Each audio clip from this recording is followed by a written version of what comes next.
Emmy Award-winning media entrepreneur and author of She Takes on the World is here to interview director and series creator of ProjectExplorer.com, Jenny Butkos. So today we're going to be talking about three major segments, and that's projects that we've done, people, and also places. So we're going to start off with the projects. I want to hear from you about what your last project was, because your company and adventures take you all over the place. I love reading about your latest stories and things that you're up to. So tell us about the last project that you did. Okay, so the last project I did, and just to explain a little bit about what Project Explorer does, is we're sort of like the travel channel for young people. So the last series we just did was in Costa Rica and Belize, and that includes 40 3-minute videos, which take about 40 hours apiece to produce. Just one, 40 hours to produce just one from start to finish. So Costa Rica and Belize, everything from how the coral reefs form to local cuisine to language lessons, the Mayan temples in Belize. That's my last series. Amazing. And what is the process for creating the series? I mean, do these projects find you? I personally like to let my projects find me, but how do you go about choosing where you're going to go and film? So the first time I didn't go to school as a filmmaker, so I'm not a filmmaker, I'm a Shakespeare expert. So the first project we decided to do was Shakespeare's England. It was easy, I could speak the language, London's easy to get around, and I knew the subject matter. And then we started asking our viewers, where in the world do you want to learn about? And one thing that kept coming up with parents and teachers and children was Africa, Africa, Africa. And some people didn't realize that Africa was a continent and not a country. One of my biggest pet peeves. So we decided to go to South Africa, and a lot of that had to do with the fact that they had been given the FIFA World Cup, so there was all this excitement about South Africa. Nobody really knew a lot about it other than safari animals and Nelson Mandela. So that one sort of picked me, and then after that, Queen Rania of Jordan called me and said, what will it take to get you to come to our country? And then the Mexico Tourism Board called me and said, what will it get you to come to our country? Thailand did the same thing. Costa Rica and Belize did the same thing. And my next series is in 3 weeks in Mauritius. What's the most fulfilling part of the work that you do? Traveling. The most fulfilling part, I came from a small town of 800 people. 98% of those people were white and all of the same religion. So traveling is something I never in my life thought I would do. I didn't get my first passport till I was 24, and I was the first person in my family to get a passport. So I'm now 10 years later, slightly more than 10 years later, I'm on my 50th country. So that's part one of the most fulfilling. The second part is when I get to visit schools. In North America, especially schools where kids don't have the ability to travel, and I've met children who have saved enough money to apply for their first passport based on me coming in and talking to them. And that's hugely fulfilling to have someone say, I'm going to go abroad because you did it, and I can do it. What does one talk about when they meet Nelson Mandela? I said happy birthday. I was at his 90th birthday party. South Africa is a very special place to me because that's where I think I found my voice as a filmmaker. And as a white person going into a country that's had such racial tensions, to be so welcome in that country and sort of have the keys to the country to do whatever you want to do film-wise. So Nelson Mandela, a little older, you don't get to spend as much time with him, but Archbishop Desmond Tutu invited me for tea, and we got to interview him. And we asked him the question, what was it like to vote for the first time in 1994 as a black man? And he leaned in and said, what was it like when you first fell in love? So that's the power of your vote. Wow. Would you say that he's the most inspiring person you've ever met? Who would be the person that's inspired you the most? I'd say Petra Nemkova. This is a young woman. She was 25 years old, had no interest in education, did not have children, but to survive something and go back and give back to her, the global community. We're not talking any one specific country, any one specific allegiance. When there's a natural disaster, you know, all these first responders come in and the immediate needs are taken care of, but what happens when they leave? Schools aren't rebuilt, and the first thing a community needs after the first responders needs is to get children back to school. And the fact that a 25-year-old woman recognized this and has built 50 schools around the world, that's hands down the most inspiring person I've ever met. Yeah, I've had the pleasure of meeting her actually at an event in New York, and I did find it fascinating that, I mean, not only was she physically seriously injured in the tsunami, but she also lost, was it her fiance, I believe? She also lost her fiance, and to just have the strength to wake up from all of that and say, this is what I need to go do, is incredible.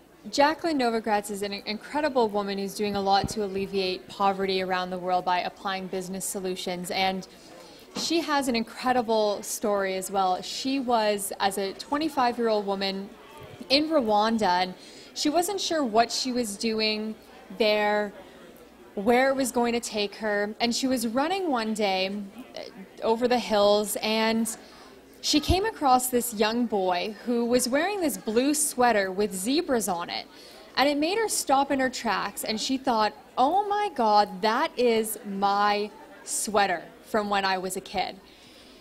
And it turns out, rewind to back when she was a child, she was given this blue sweater with this zebra motif on it and Mount Kilimanjaro in the background.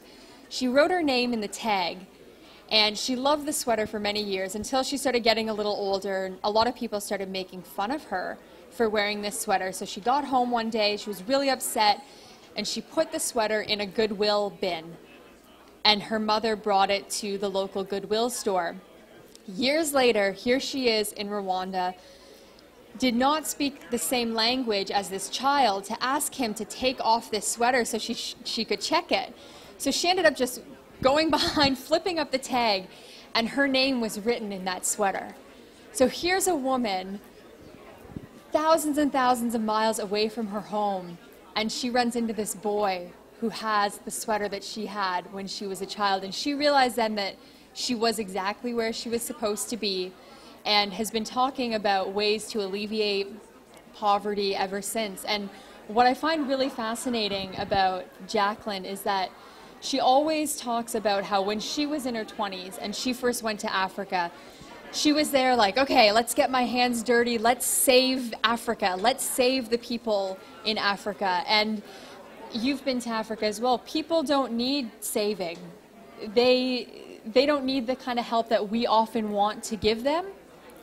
What do you think some good, positive solutions are for actually changing the world, and for people who want to give donations or contribute somehow to that bigger picture, to making a difference? How do you recommend that they do that in a way that isn't just necessarily throwing your money to an organization? Because I think we both know that doesn't always work. And more times than not, it doesn't work at all. Yeah, for the most part, it doesn't work. I like to say people need a hand up, not a hand out.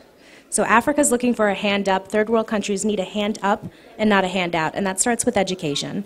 So if you want to empower someone in another country or even in your own country, give them an education and you've given them the world. So I'm not a big fan of giving to charities unless it's disaster relief. I think that that's okay because there are some very basic human needs that people need when a disaster strikes: clean water, medical attention. That's okay. But I think Haiti is a really good example of this. So I was in Haiti the year after the earthquake, and I went to the first field hospital, and this organization had been there for 10 years prior to the earthquake. And what they're doing is, rather than bringing in Western doctors with their Western solution and their Western ideals, they're training people in Haiti to become physical therapists and doctors. So now those people who have the skills now have jobs, and their kids can go to school, and they have money for food, and they're fixing their own country. So rather than take all the talent out of a country, go in and cultivate that talent there. So I worked with a gentleman who had lost both of his legs in the earthquake, and he had been fitted with prosthetics. 3 months after that happened, he started training to become their physical therapist for people with prosthetics. He's now the head of prosthetic physical therapy a year later. Biggest culture shock for you? The Middle East. Yeah. I was prepared to be covered in the Middle East. It's like, I'm really white, so I stand out when I travel in the Middle East. Like, there's white, and then there's like really blonde white, and that's me. So that was a big culture shock for me. was also going in as a female boss. Some of the men that I worked with in Jordan didn't want to deal with me as the business lead. They wanted, I had a male cinematographer at the time, so anytime it came to money or appointments, they wanted to deal with him, but I only worked with him for 2 weeks. So when I was in the Jordanian desert, they made me an honorary Bedouin man for the day, and that was the only way I could pay them to be considered a man, because they don't work with women that way. Is there a place that you've discovered part of yourself? That's a tough question. I think not necessarily that, but there's a place that I found my inspiration for what I do. So I used to work at an investment bank prior to doing what I do, and they sent me to Japan and Hong Kong, and I didn't speak the language. I didn't understand how to get around. No one had ever told me, like, there's somebody in the hotel that can help you. So I really disliked the experience, but I had my passport, and I decided I was going to go to Greece. And when I saw the Parthenon for the first time, and it was something that I had learned about that in a textbook, and I'm standing here looking at it now, that sparked how different your life would be as a child if you're able to experience things that you learned about in a history book. So I didn't really find myself. I found what I wanted to do in life through travel. Me too. I actually was in Czech Republic, and that's what put me on this whole path of entrepreneurship and everything that I'm doing now. I just had this huge aha moment randomly in the Czech Republic. And just like you said, when you go to places like Greece, Rome was another place for me that to see the Colosseum, to walk. I mean, everything there has some sort of historical significance. You can't walk without something on your left and something on your right being part of history in some way, and to experience that and to read about it along the way, it was just an incredible experience. And that's why I love what you do so much, because I think you open up horizons for a lot of kids around the world who don't necessarily get to learn about the things that you teach them, don't get to experience other cultures. And even if they're just doing it in a video, I feel like the way that you film and the perspectives that you bring to everything that you do is really inspiring, and as you know, I'm a big fan. Last question. If people can only put if there was one place that they could have on their bucket list that they absolutely had to travel to, where would you recommend? A place that everyone has to see in their lifetime? That's so difficult. I would put Rome on that, just because it's something that everybody learns about in school. I mean, India is high on my list, but India is not travel light. So I'd have to say Rome for me. Yeah. I mean, you're talking the streets that, like, Julius Caesar walked. To like walk in that path is just, I've seen the pyramids. The pyramids I was underwhelmed by. Mexico has better pyramids, and it's closer and it's cheaper to get there, and the food's better. I would agree with Rome, and I think that's a really great point to leave it at, is just to walk in the footsteps of people who have come before and feel that connectedness to the world. And with that, I'm going to end it. Thank you so much for being here with us today.